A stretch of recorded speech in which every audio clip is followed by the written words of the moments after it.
بسم اللہ الرحمن الرحیم بسم اللہ الرحمن الرحیم البدل ما هو البدل هل يحتاج البدل الى رابط يربطه بالمبدل من الى آخره۔ موضوع بحث ہمارا توابع ہے۔ توابع میں سے نعت کی بحث مکمل ہوئی، تاکید کی بحث مکمل ہوئی۔ اب تیسرا توابع میں سے ہے بدل۔ بدل تابع ہے، مبدل من متبوع ہوتا ہے۔ تابع کے بارے میں ہم نے پڑھا کہ تابع اپنے متبوع کی اتباع کرتا ہے، اعراب میں بھی، حکم میں بھی۔ لیکن جب ہم بدل پر پہنچتے ہیں تو یہاں بدل اپنے متبوع کا فقط اعراب میں تابع ہوتے ہیں کہ جو اعراب اس کے متبوع کا ہوگا، مبدل من کا ہوگا، وہی بدل کا ہوگا۔ لیکن یہ حکم میں مبدل من کا تابع نہیں ہوتا۔ اچھا جی، بلکہ بدل کو یوں بیان کیا جا سکتا ہے کہ وہ حکم جس کی نسبت پہلے مبدل من کی طرف دی جاتی ہے، در حقیقت اس حکم سے مقصود بدل ہو، مبدل من نہ ہو۔ ایک یا یوں کہہ دیں کہ ہم نے ایک نسبت دی ایک متبوع کی طرف، بعد میں ہم نے اس کا تابع ذکر کیا۔ اگر وہ تابع بدل ہے تو یہاں بتانا ہے کہ اس حکم کی حقیقی نسبت اور حقیقی مقصود بدل ہے، متبوع نہیں ہے۔ یعنی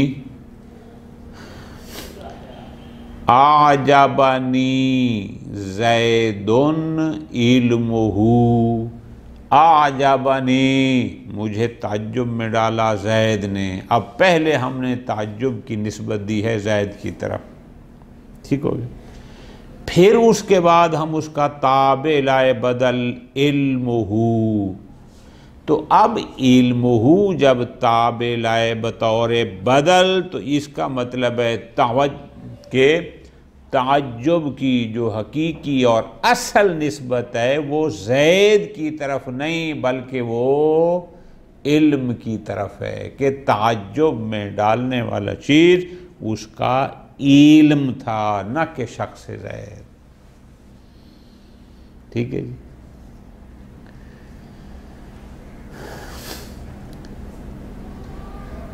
قبلتو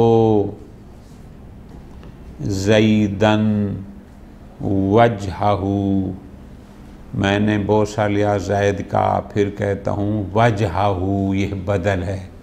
اس کا مطلب ہے جو پہلے بوسے کی طرف نسبت زید کی طرف ہے وہ حقیقت میں مقصود وجہہ اس کا چہرہ ہے۔ ٹھیک ہے جی۔ تو پس بدل دیگر توابع سے تھوڑا سا مختلف ہے۔ مختلف بئی معنی ہے کہ یہاں حکم کی نسبت واقع میں بدل کی طرف ہوتی ہے، مبدل من کی طرف نہیں ہوتی، تابع کی طرف، یعنی اس حکم کا مقصود اصلی وہ بدل ہوتا ہے، مبدل من نہیں ہوتا۔ ٹھیک ہو گیا جی۔ انشاءاللہ مثالیں دیں گے، کلیئر ہو جائے گا۔ بدل کی 4 قسمیں ہیں: بدل الکل من الکل، بدل البعض من الکل، بدل الاستعمال اور بدل المباین۔ بالکل آسان۔ کیوں؟ فرماتے ہیں اس لیے کہ ممکن ہے بدل عین مبدل من ہو، یعنی مبدل من اور بدل ذاتاً شے واحد ہوں، جو کچھ بدل ہے وہی مبدل من ہو ہے، یہ ہو گیا بدل کل۔ ممکن ہے بدل مبدل من کی اجزائے حقیقیہ میں سے کوئی جزء حقیقی ہو، یہ ہو گیا بدل البعض من الکل۔ ممکن ہے بدل اس مبدل من کی جزء حقیقی تو نہیں ہے، جزء معنوی حکمی ہے کہ وہ مبدل اس معنی پر مشتمل ہے جس کو ہم بطور بدل بیان کر رہے ہیں، اس کو کہتے ہیں بدل الاشتمال۔ اور چوتھا ہوتا ہے کہ ممکن ہے بدل مبدل من کا مباین ہو، غیر ہو، 100% اس سے جدا ہو، نہ اس کی یعنی عین ہے، نہ مشتمل ہے، نہ اس پر، نہ اس کا جزء حقیقی ہے، نہ حکمی وغیرہ، اس کو کہتے ہیں بدل المباین۔ ٹھیک ہو گیا؟ تو یہ 4 اقسام ہیں۔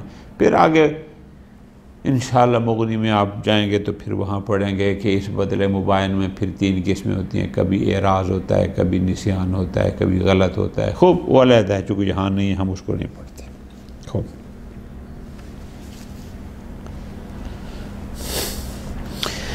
ایک 5ویں قسم بھی انہوں نے ذکر کی ہے، لیکن وہ اقسام بدل میں شمار نہیں کی، اس کو کہتے ہیں بدل التفصیل، جو ملحق قرار دیا گیا ہے بدل الاشتمال کا۔ وہ بدل التفصیل کیا ہے؟ یعنی پہلے آپ ایک چیز کو اجمالاً ذکر کریں اور پھر اسی مجمل کی تفصیل بیان کریں، تو جو جملہ، جو چیز اس اجمال کی تفصیل بیان کر رہی ہوگی اس کو کہتے ہیں بدل التفصیل، اور یہ ملحق ہوتا ہے بدل الاشتمال کے ساتھ، یعنی اس کی کوئی حقیقی اس طرح کی قسم نہیں ہے، لیکن اس کو بدل التفصیل کہتے ہیں۔ بالکل آسان سا ہے، اس میں بھی کوئی باریک چیز نہیں ہے۔ البدل توابع میں سے تیسرا تابع ہے بدل۔ بدل کیا ہوتا ہے؟ البدل هو کل تابع مقصود بالحکم۔ بدل وہ تابع ہے کہ جو مقصود بالحکم ہوتا ہے، کہ ابتدا میں ہم نے ایک حکم کی مطبوع کی طرف نسبت دی، لیکن اس کے بعد بدل تابع کو لائے تو حقیقت میں مقصود بالحکم وہی تابع وہ بدل ہوتا ہے، مبدل من نہیں ہوتا۔ جیسے میں نے آپ کو آسان مثال دی ہے، آجابنی زیدن، مجھے تعجب میں ڈالا زید نے۔ اب پہلے ہم نے اس کی نسبت تعجب دی ہے زید کی طرف، لیکن جو ہی کہیں گے علمہ تو مقصود حکم سے وہی بدل ہے، یعنی مجھے اس کے علم نے تعجب میں ڈالا، تو مقصود بالحکم بدل ہوتا ہے، مبدل من نہیں ہوتا۔ ٹھیک ہو گیا؟ بدل وہ تابع ہے جو مقصود بالحکم ہوتا ہے، حکم سے مراد وہی جو میں نے بتا دی۔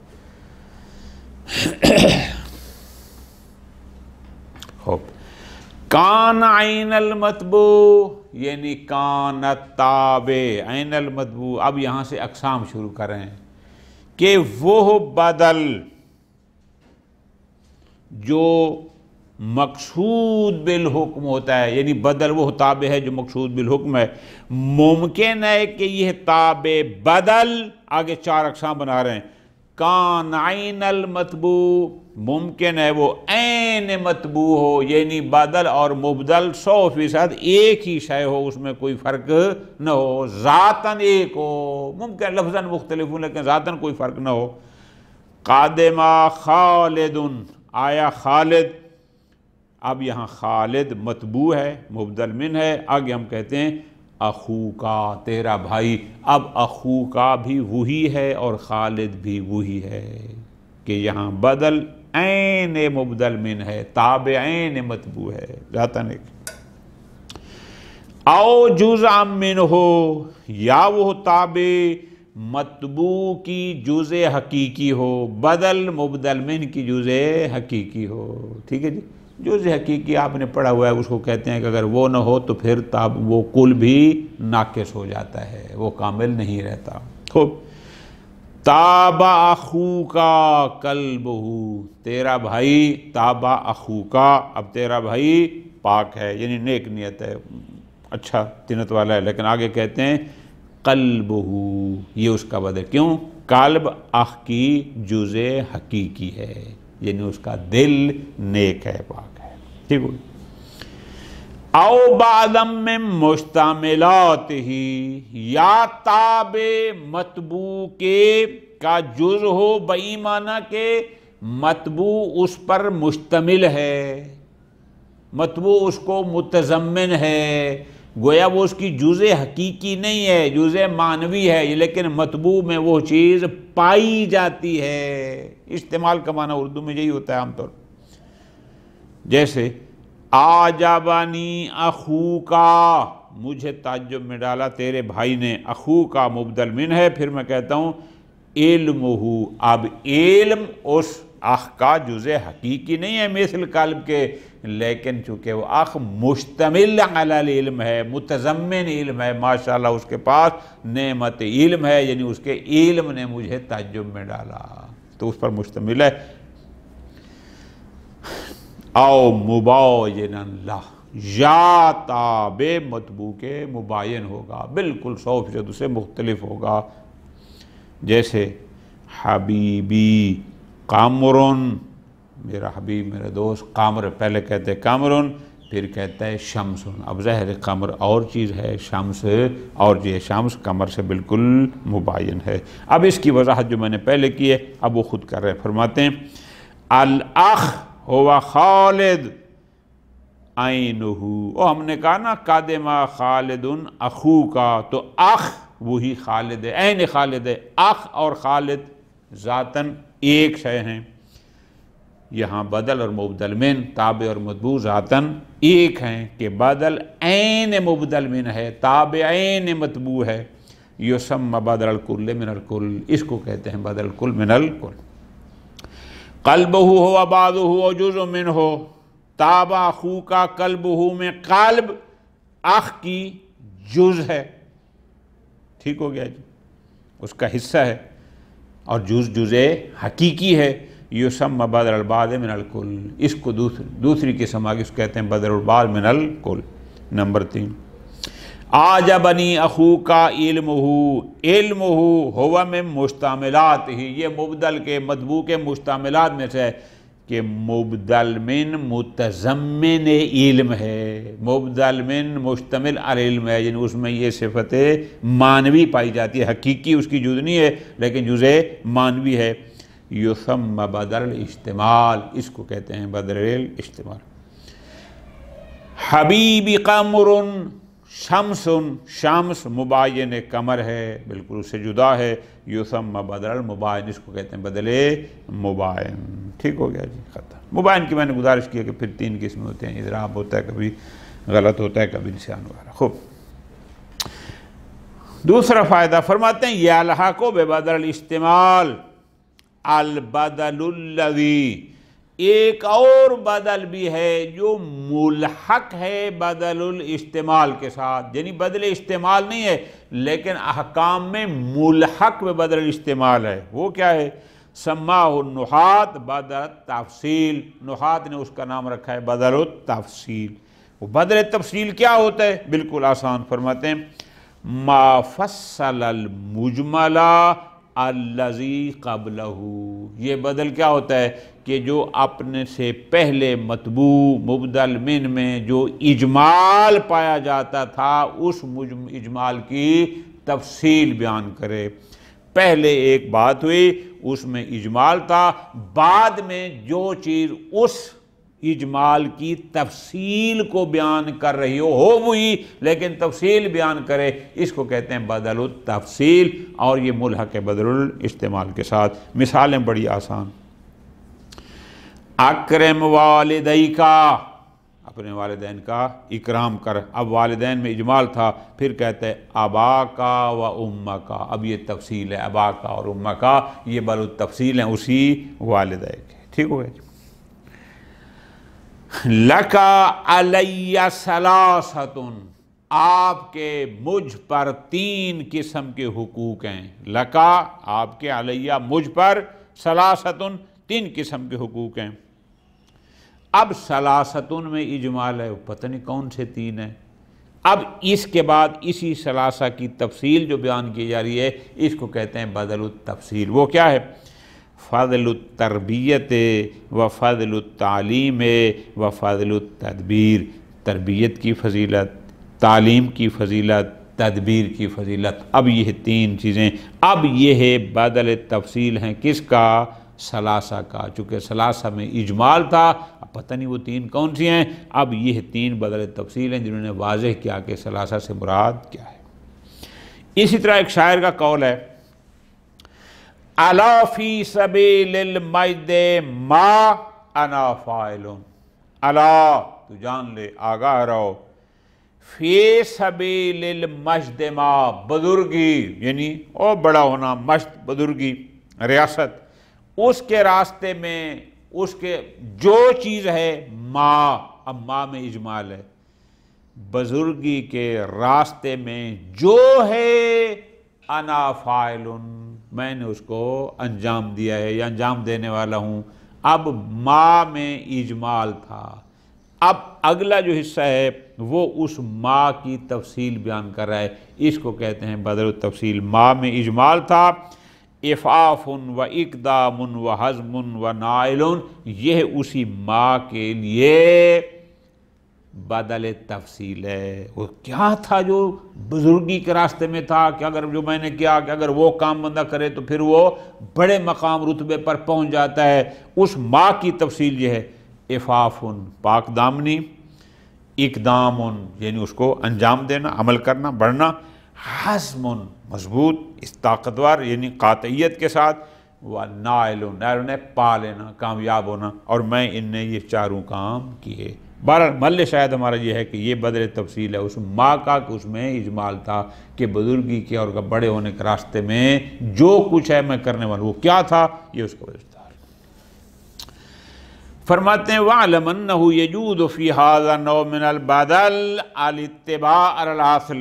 یہ جو بدل جس کو ہم نے بدل التفصیل کا نام دیا ہے، اس بدل تفصیل میں 2 اعراب پڑھنا جائز ہے. اس پر تابع والا اعراب پڑھنا بھی جائز ہے کہ جو مطبوع کا اعراب ہے، مبدل من کا ہے، وہی اس پر پڑھیں، یہ بھی جائز ہے. اور اگر ہم چاہیں تو اس کو کیا کر سکتے ہیں؟ تابع قرار نہ دیں، وہ نہ دیں، بلکہ اس کو یا مرفوع پڑھیں، مبتدا محذوف کی خبر کر دے گا، یا اس کو منصوب پڑھیں، آنی کا مفعول بہ قراءتن. اس بدل تفصیل میں دونوں وجہیں جائز ہیں. یجوز فی ھذا النوع من البدل، بدل کی اس قسم میں یعنی بدل التفصیل میں جائز ہے الاتباع علی الاصل، کہ یہاں بدل مبدل من کا تابع مدعو کا تابع ہو، یعنی جو اعراب اس کا ہے. اصل تو یہی ہوتا ہے کہ تابع مدعو کا اعراب میں اتباع کرتا ہے. لہذا مررت بالرجلین زید و عمر، رجلین میں اجمال تھا، زید و عمر یہ بدل تفصیل ہے. لہذا چونکہ رجلین مجرور تھا لہذا زید و عمر کو بھی ہم مجرور پڑھیں، یہ جائز ہے. وَالرَّافْعُ عَلَىٰ تَقْدِيرِهُمَا، مررت برجلین زید و عمر بھی پڑھنا جائز ہے. کیسے؟ یعنی مررت برجلین ہما زید و عمر، ہما مبتدا بن جائے اور یہ اس خبر بن جائے. وَالنَّصْبُ مررت برجلین زیدًا و عمرًا پڑھنا بھی جائز ہے. کیا؟ عَلَىٰ تقدیر آنی، یعنی آنی زیدًا و عمرًا، جائز ہے. ٹھیک ہو گیا، ختم. آگے 2-3 چیزیں ہیں چھوٹی چھوٹی 4. فرماتے ہیں بدل البعض من الکل و بدل الاستعمال. کہ جہاں بدل مبدل من کی جزء حقیقی ہو یا جزء معنوی ہو، حکمی ہو، وہاں بدل کے ساتھ ضمیر کا لانا ضروری ہے۔ کیوں؟ تاکہ وہ ضمیر رابط بن جائے بدل اور مبدل من کے درمیان، تابع اور متبوع کے درمیان۔ لیکن بدل الکل من الکل میں کسی ضمیر کی ضرورت نہیں ہوتی۔ کیوں؟ چونکہ وہاں بدل عین مبدل من ہوتا ہے، تابع عین متبوع ہوتا ہے، وہاں کسی رابط کی ضرورت نہیں ہوتی۔ لیکن بدل البعض اور بدل الاستعمال میں رابط چاہیے ہوتا ہے، اور وہ رابط ضمیر ہو، اب وہ چاہے ضمیر بارز ہو چاہے وہ مستتر ہو، ہونی چاہیے۔ بدل البعض من الکل و بدل الاستعمال یحتاجان الی رابط، یہ دونوں محتاج رابط ہیں تاکہ ان بدل کا اپنے مبدل من سے رابطہ ہو۔ تو رابط کیا ہونا چاہیے؟ وہو الضمیر، وہ رابط ضمیر ہوگی۔ الملفوظ، چاہے وہ لفظاً ذکر ہو، یہ ہم نے جتنی مثالیں دیں، تابع اخوکا کلبہ، اعجبنی اخوکا علمہ، اب جہاں ضمیر ہم نے لفظاً ذکر کی، او المقدر، یا لفظاً ذکر نہ ہو لیکن مقدر ہونا ضروری ہے۔ جیسے یہ آیت حج بڑی مشہور آیت ہے، وَلِلَّهِ عَلَى النَّاسِ حِجُّ الْبَيْتِ مَنِ اسْتَطَاعَ إِلَيْهِ سَبِيلًا، الناس مبدل من ہے، مبدل من ہے، من استطاع یہ اس کا بدل البعض ہے۔ اب یہاں پر لفظاً تو ضمیر نہیں ہے لیکن مقدر ہے، گویا اصل طاب للہ علی الناس حج البیت من استطاع منہم الیہ سبیلا، کہ وہاں پر وہ ضمیر مقدر ہے۔ ٹھیک، اما بدل الکل من الکل فلا یحتاج الی رابط، یہ محتاج رابط نہیں ہے۔ وجہ لأنہ نفس المبدل من ہو، اس لیے کہ مانن یہاں بدل الکل عین مبدل من ہوتا ہے، تابع عین متبوع ہوتا ہے، لہذا کسی رابط کی ضرورت ہی نہیں۔ دو فائدے ہیں چھوٹے چھوٹے، فرماتے ہیں کہ ہم نے کہا ہے کہ بدل البعض میں یا بدل استعمال میں ضمیر رابط کا ہونا ضروری ہے، لفظاً یا مقدراً۔ فرماتے ہیں وقت تنوب عن الضمیر، بسا اوقات بدل پر الف لام آ جاتا ہے، اور وہ الف لام نائب ضمیر ہوتا ہے، وہ جو ضمیر نے رابط بننا تھا وہ اس کی نیابت کرتا ہے۔ فتربط المبدل بالمبدل من، وہی الف لام ہی بدل کو مبدل بن سے مربوط کر دیتا ہے، ضمیر کی ضرورت نہیں ہے۔ جیسے ہم کہتے ہیں کہ قبلتہ الید، اب یہاں پر ہو ضمیر یہ مبدل من تھی، ٹھیک ہے جی، اب آگے آ گیا ید، میں نے اس کا بوسہ لیا یعنی ید کا، تو اصل بن جائے گا قبلتہ یدہ، ٹھیک ہے جی، لیکن ہو کی وجہ ہم نے کہا قبلتہ الید، الف لام یہ نائب بن گیا ہو ضمیر کا۔ ٹھیک، دوسرا فائدہ یہ بھی آسان ہے، وقت جاتی بدل البعض، بسا اوقات بدل البعض ہوتا ہے، ہم نے کہا ہے وہاں ضمیر ہونی چاہیے، لیکن لیس معہ ضمیر المذکور ولا مقدر، وہاں پر نہ ہی کوئی ضمیر مقدر ہے اور نہ ہی کوئی ضمیر لفظاً ذکر کی گئی ہے۔ بسا اوقات ایسا بھی ہوتا ہے، مثال دے رہے ہیں جیسے ما جانی احد الا ہند، اب ہند بدل بعض ہے احد کا، احد مبدل من ہے لیکن ہند اس کا بدل البعض ہے چونکہ اس کی جز ہے۔ ہی مستغنیۃ عن ارتباطھا بضمیر، لیکن اس کے ساتھ ہم نے کوئی ضمیر بھی نہیں لگائی جو رابط وجہ، شاید اس کی وجہ یہ ہے کہ مستثنیٰ اور مستثنیٰ من کے درمیان معنوی ایک رابطہ ہوتا ہے، بس وہی رابطہ کافی ہے، علیحدہ سے ضمیر رابط کو ذکر کرنے کی ضرورت نہیں ہے۔ وصلی اللہ علی محمد وآلہ محمد۔